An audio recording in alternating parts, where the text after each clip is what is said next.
The foreshore was calm, flat, and inviting. Seaside towns were well suited to recreational pursuits, with numerous parks and grassed areas. This provided an ideal community environment for children to spend summer days at the beach without parental supervision. This is unheard of today, but was the norm back in the 1960s. Jane, Arnna and Grant's favourite beach was Glenelg, with its expansive pristine lawns of Colley Reserve sweeping down close to the water's edge, the flat, calm sea gently lapping the shoreline. Glenelg Beach in Colley Reserve during the summer school holidays was crowded with excited, noisy, energetic children running in and out under the sprinklers, playing tag and hide-and-seek, or flicking each other with wet-tipped towels. Another popular beach location in the summer months was Brighton Beach and Pier, 5 kilometres south of Glenelg, which was also brimming with excited children and teenagers.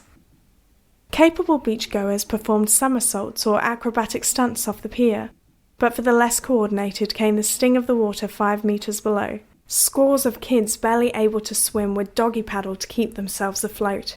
The jetty had neither lifeguards nor water safety signs. It was a chaotic situation, difficult to fathom in today's environment, but this was a child's life in the 1960s. A child's life in the summer holidays was all about spending time with friends, and breakfast was a rush job. Toast with Vegemite, followed by a bowl of Kellogg's cornflakes, Vita Brits, rice bubbles, or the poor man's porridge, semolina. They would then head out through the door with those words from their mother embedded on their brain. Be home before the street lights come on. Other than that, the day was yours. Each day presented unlimited adventures. For children armed with their imagination, anything was possible.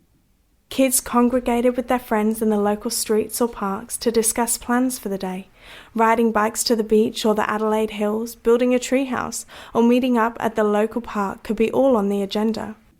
Every suburb had a playground, with hours spent on monkey bars, swings, buckabouts, jungle gyms, seesaws and roundabouts. These recreational parks would be deemed hazardous by today's standards due to the lack of safety measures. No rubber matting, guardrails or protective covers. You might say it was a time when playgrounds were potentially deadly, but plenty of fun. The day offered so much. With only 8 hours to fit in all the adventures, building a cubby house in the backyard was a regular occurrence. For the more adventurous, tree houses were constructed at the local creek, or in open farmland never too far away, using a collection of wooden planks, old milk crates and tires, coupled with wooden boxes and sheets of cardboard, all pieced together with a child's ingenuity. Construction of billy carts required a trip to the local rubbish tip, where children would fossick for old pram wheels, broken bike parts, and discarded wooden planks and boxes. What immediately followed was soapbox cart races in the local streets. Neighbourhood children and, at times, parents raced, none wearing helmets, much less knee or elbow guards. One does wonder how children came out of the 1960s unscathed, apart from the odd lingering scar on the knee or the elbow. Groups of youngsters on bicycles ventured many kilometres into the foothills of Adelaide. These foothills were dotted with freshwater creeks, swimming holes and expansive farmlands, where one could spend the entire day swimming, fishing and catching yabbies or tadpoles. So far from home, and yet lunch was always close in the form of an orange, apple, peach, almond and nectarine trees for which South Australia is well known. One's thirst was always well quenched with clear, clean drinking water from the creeks.